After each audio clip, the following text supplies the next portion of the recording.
Good morning, and welcome to Modular Mornings. I'm going to start in about 5 minutes here in case people decide they actually want to trickle in and watch live. Start right about 9 o'clock Eastern Time.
All right.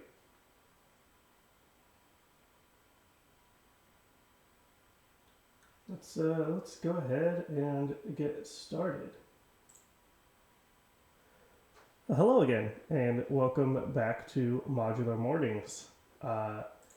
Yesterday we learned about chords, and we learned about sequencing, and we added a bass line to make our music a little more dynamic. One of the things I noticed when I was listening back to check all the audio levels is my voice in relation to the audio of the of VCV Rack is a little low. So I lowered the volume of VCV Rack. If it's too low and you're in chat, just go ahead and tell me and I can turn it back up. The other thing I noticed is that the bass line that I made, which was just that couple thumping notes, I had the frequency set to 60 hertz, when really 50 hertz would put it more in key. So I just changed that so it's less out of tune. We'll talk about more like getting things in tune using volt per octave modulation later, but today's episode we're going to focus on drums and clock dividing and clock multiplying and using Boolean logic gates to make rhythms instead of using a sequencer. So in order to do that, we are going to use three different modules, three new modules. I'm going to go ahead and put them on the screen now. So they are the NYSTHI clock multiplier, the Omer modules RKD, and the Hetrick CV Boolean logic.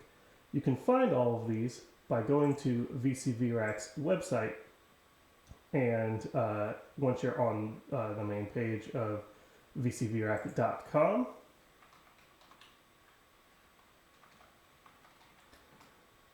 you just click on library at the very top of the page, and that takes you to a library of all the modules, and you can search the modules that you see on the screen right now in order to find them.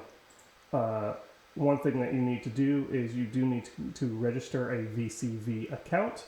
Once you do that, which it's free, so once you do that, you can go into these modules in the library. You click on whatever module you need, and then the ones that I've chosen here are all free, and you can click the add button and it will add it to your library.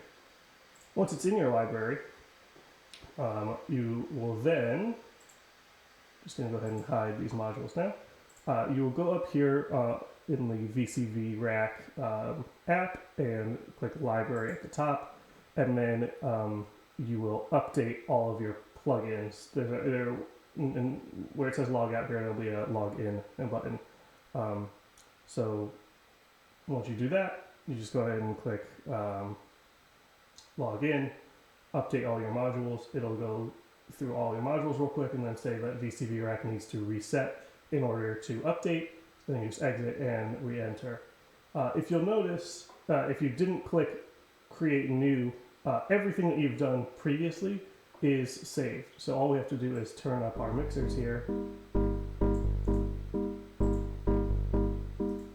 or initialize their volume, and we have audio again.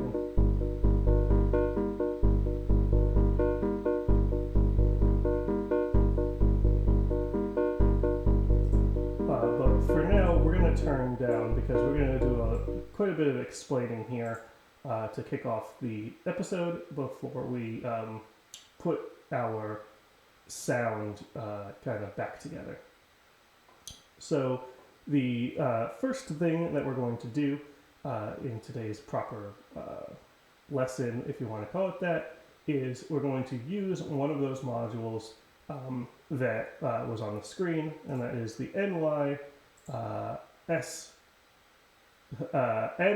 NSYTHI clock multiple. The interesting thing about the module browser, before all we were looking at were the default VCV Rack modules, but what it has here is different types of modules under this tags section, and then different brands of modules. So there are a couple different ways you can look it up. Or at the very top, there's also a search bar, so we can just search clock, and we can find the things that we're looking for. That first one that we're looking for, the this one, the NYSTHI clock multiplier. That one, we're just going to go ahead and grab that and pull it here. So this module takes a clock input up here in the top left, and it spits out the 1, the 2, and the 3 by default. But we already have a 1, so we don't really need that anymore. We could use a 2 because that could change a quarter note into an eighth note. We could use a 3 if we wanted to do some triplet stuff. But what I think is the most helpful, especially when we're talking about drums, is using it for 2, 4, and 8. So when we go, we'll just click this and drag it up until we get to 2. Now, the one thing I will note about this module is there's no way to type in the numbers manually, so you have to just click and drag until you get it to the even number that you want. So we'll set this to 4.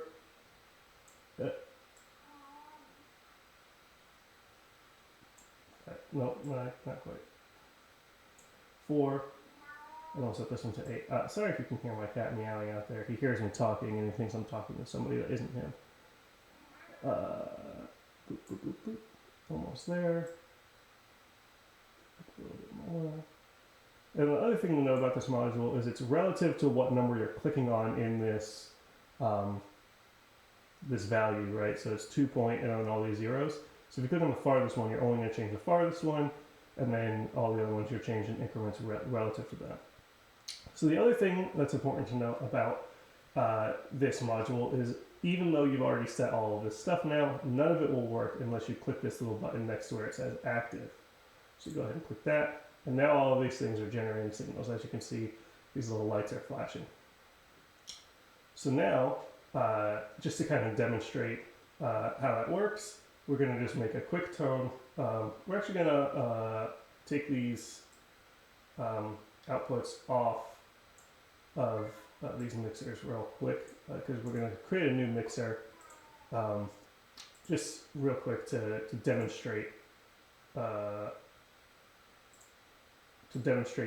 of this clock stuff. We're also going to use this mixer later when we start doing our drums. So let's just go ahead and copy a VCO, and let's go ahead and copy an ADSR and a VCO. Okay, we have our VCO. We're going to use this one just to do a square wave out. We're going to take our gate input and we're going to put it on 2. And then this output, we also need a VCA.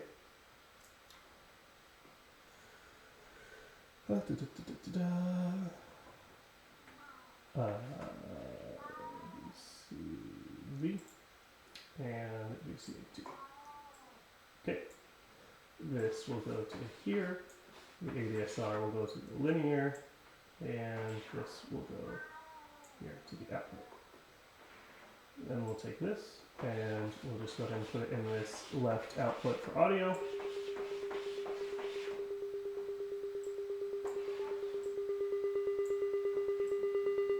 As you can hear in the left channel, there's a very fast pinging. A very, very fast pinging. And one that's so fast it just sounds like the note is kind of modulating. Those are going to be really useful when we're doing our drums because we can add quick little, essentially 16th note or kind of flam type sounds. So we'll keep these for now just for demonstration purposes. The next thing that we're going to need is a clock divider. So we'll go back to here and we'll go ahead and search clock again. The clock divider that I recommend, I spelled it wrong so it's not going to find anything. is this one here. This is that Omer modules RKD. So we have this. This one also uses a clock input here at the top little white one that says CLK. And it spits out a couple of different values. So the default is 1, 2, 3, 4, 5, 6, 7, and 8. So that means that the top one blinks every 1 pulse, the next one blinks every 2, every 3, etc., etc., etc. That can be pretty useful, so we'll go ahead and keep that. We're going to duplicate it because the reason I like this module is if you pull this down, you can right-click on it and change what the table is using for dividing. So you can actually set it to be on triplets and sixteenths, and this uses 1, which is useful, 2, useful, 3, 4, 8, 16, 32, and 64. So if we want to do things, you know, on big downbeats, like if you wanted to do something that sounded like a crash cymbal, for example, we only wanted to trigger every 32 to signal, hey, this is the end of a sequence. You could do something like that. This is also really useful if we want to do things like activate switches, which we'll get into in a later episode, where we can have something set up to be one thing for 64 beats, and then it triggers the switch, and it's another thing for the next 64 beats. There are default switches in VCV that have up to 4 different switch outputs, so that can be very useful. Hold on just a second, I'm going to see if I can make my cat stop meowing.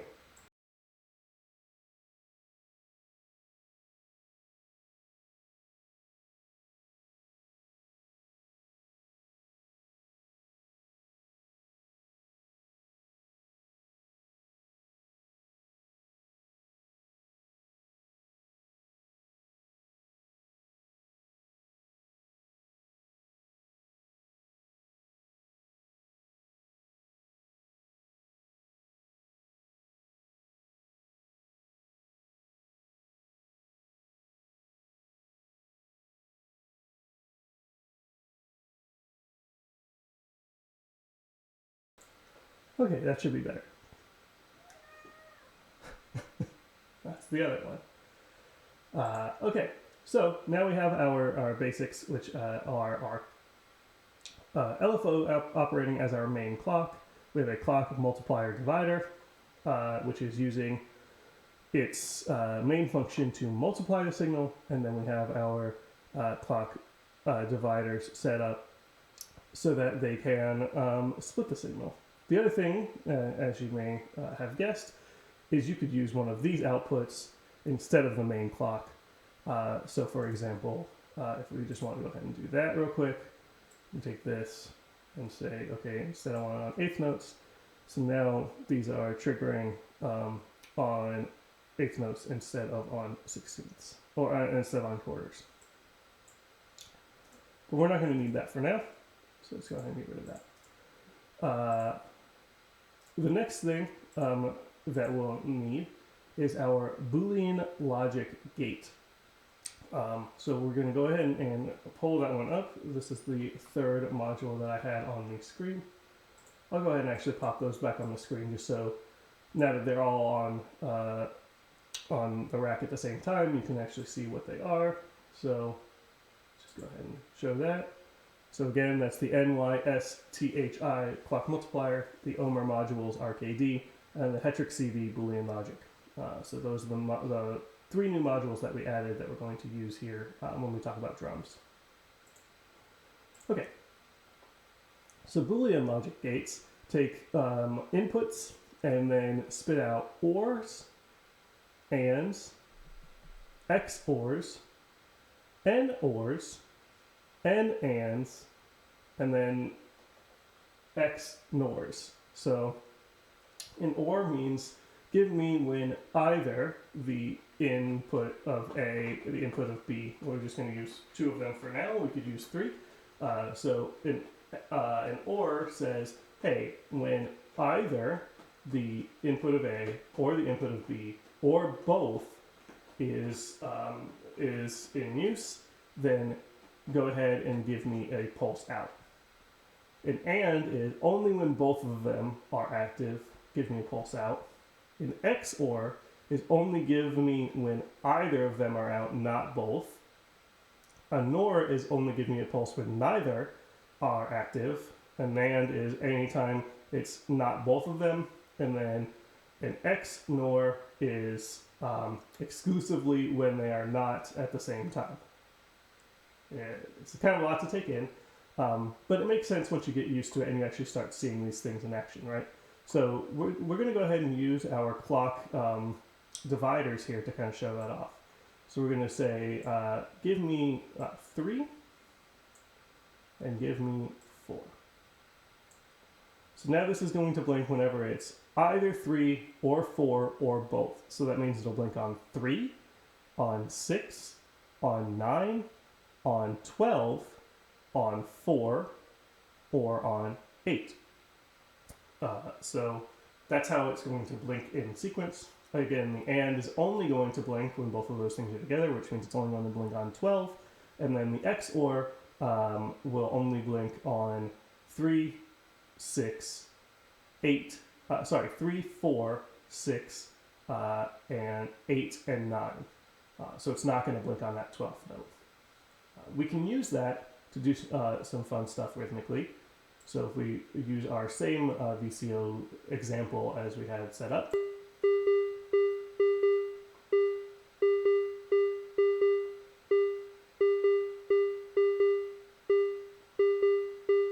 already we're getting a lot of great varied rhythm as opposed to something that's just on certain beats. We can do the same thing with XOR, and again, it'll skip the 12.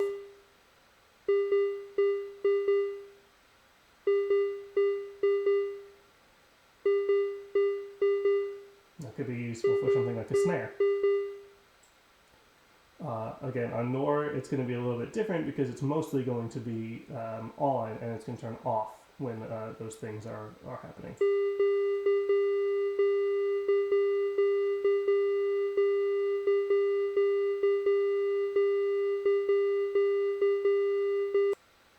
You get the idea.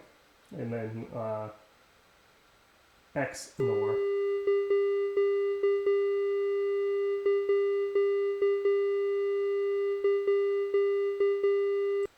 Right?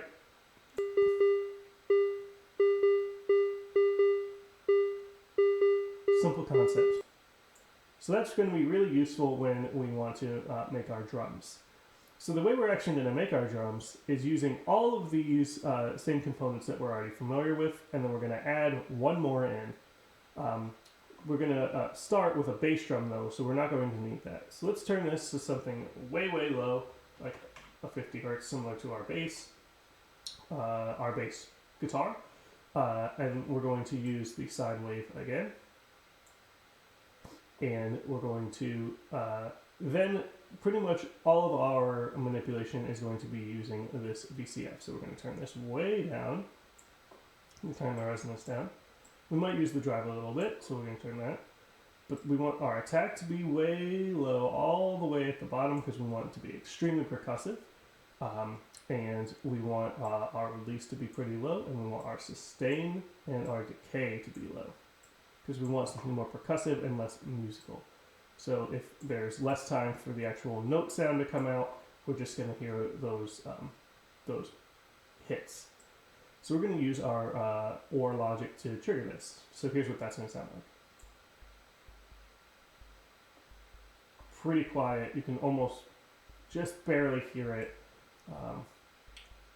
So we're going to need to start turning up our frequencies.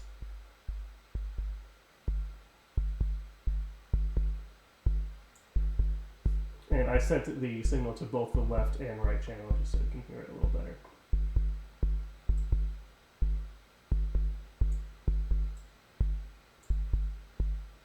That sounds like a kick drum to me, but what we can do is, if we want to really make it percussive and loud, is we can also send that same envelope from our ADSR to the frequency modulating input of our VCF, and we can turn our frequency CV up quite a bit. So now,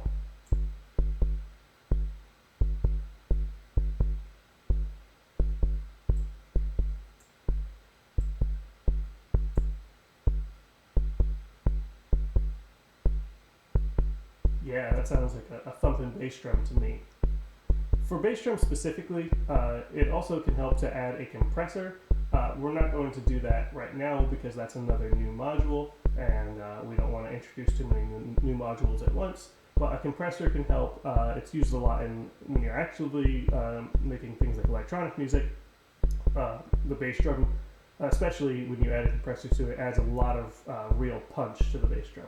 But this will work for our purposes now.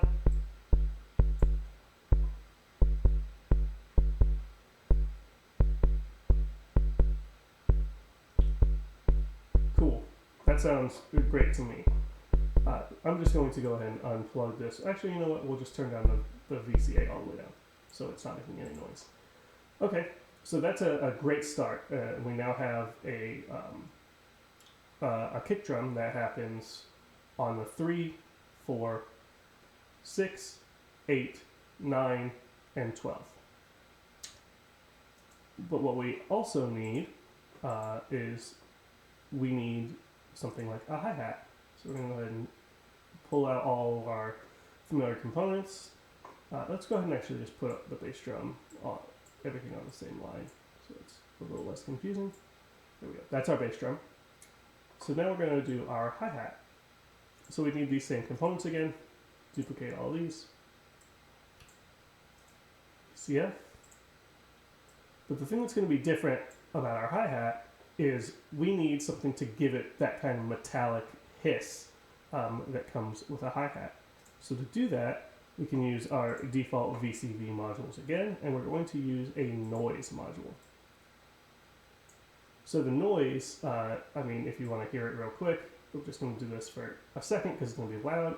Let's put it in a VCA so we can kind of control how loud it is. A little easier. It's white noise. Not pleasant. There's also pink noise and blue noise and red noise and all these different noises, but white noise is going to be the one that we're using. So what we can do with this white noise is we can send it to the volt per octave of our VCO. Hi-hats are typically higher pitched, so we're going to turn this way up, probably pretty close to the top.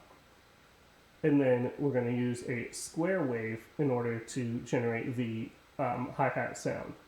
And the interesting thing about hi-hats is if you actually look at what their waveform looks like when they trigger, it's a really quick pulse and then a big gap. So the thing that we can do is with our square wave is change our pulse width to be something really short.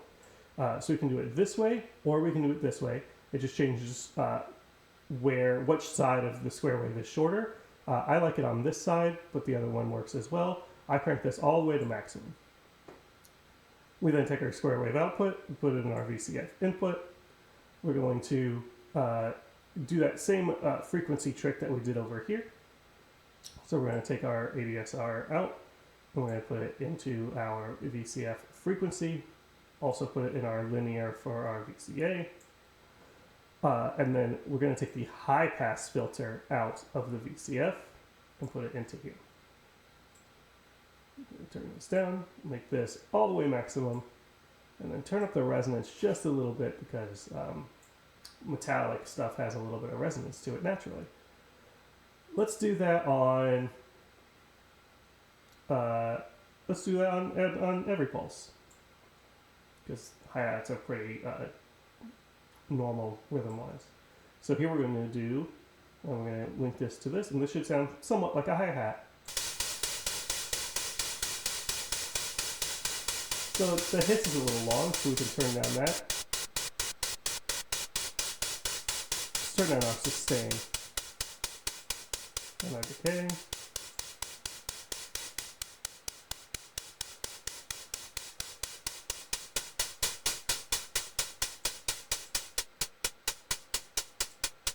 There we go.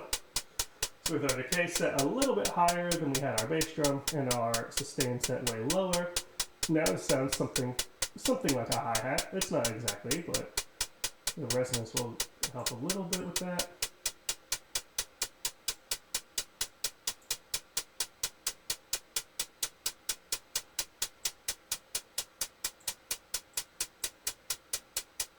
Usable for our hi-hat. And so when we turn our bass drum back up,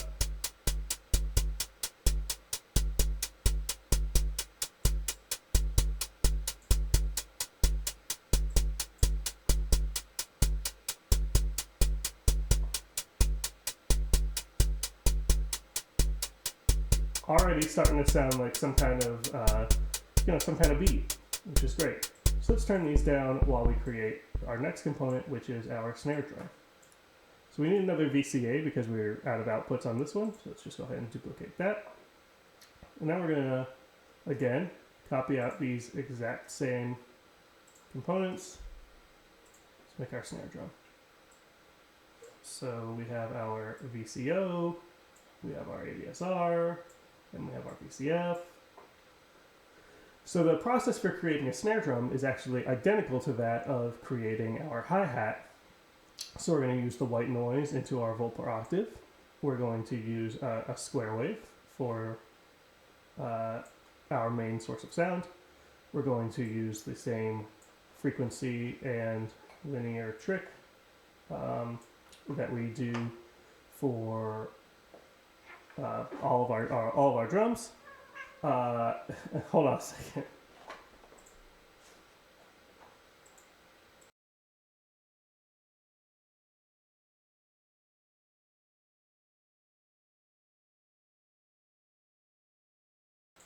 Sorry. And then we're going to, instead of using the high pass out, we're going to use the low pass out. We're going to go ahead and set this over here. And then for our trigger, let's do a snare every 8. Sure, every 8. No, you know what? Let's do every 4. Okay, so now when we turn this up, we should hear something that sounds somewhat like a snare.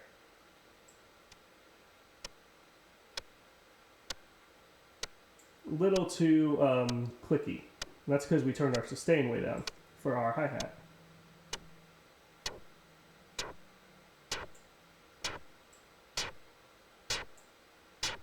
Better. A little high pitch. Let's turn it down. Let's turn down that resonance.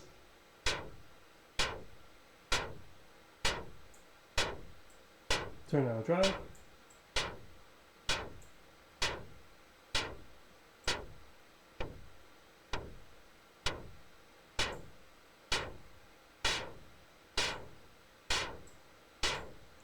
That'll work for an electronic music snare.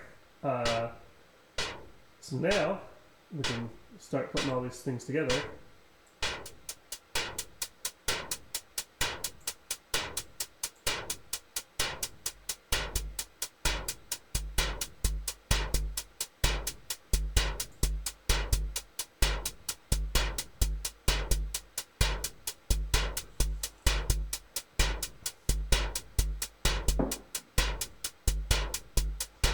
Alright, already starting to sound pretty good.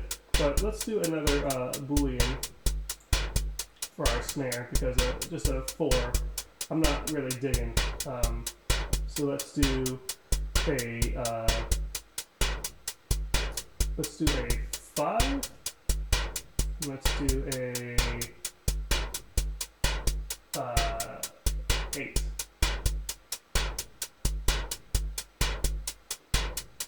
We'll just take that off and use this Boolean. Drag this up.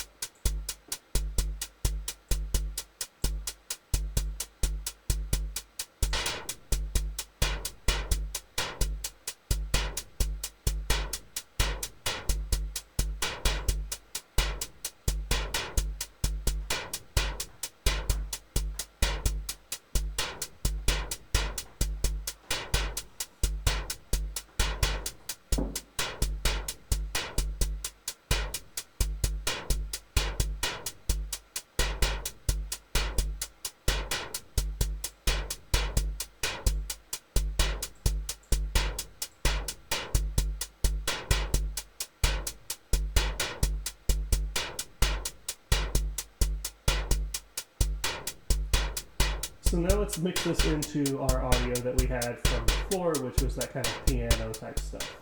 So you can put this in channel 4 on both of these to have a backing. Let's plug these back into our main mix. And let's just go ahead and turn these up.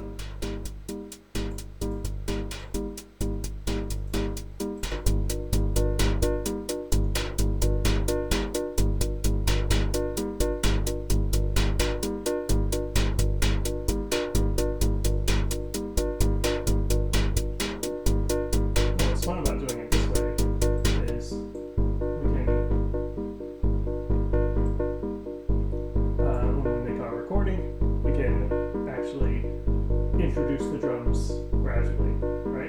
So let's go ahead and make a recording. I'm also going to turn off the microphone while we make the recording so we can kind of hear how that sounds just clean and by itself.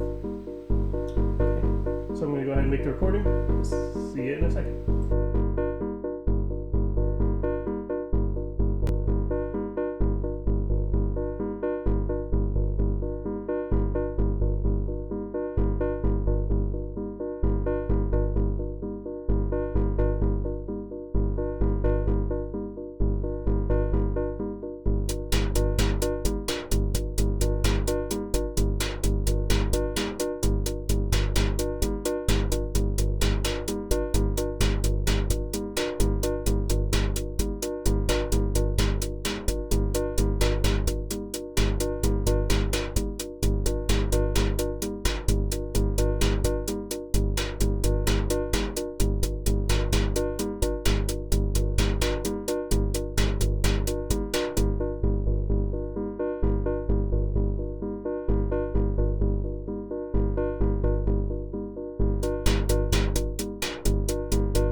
Okay, so that is our recording there. We can just go ahead and turn this down to end the lesson.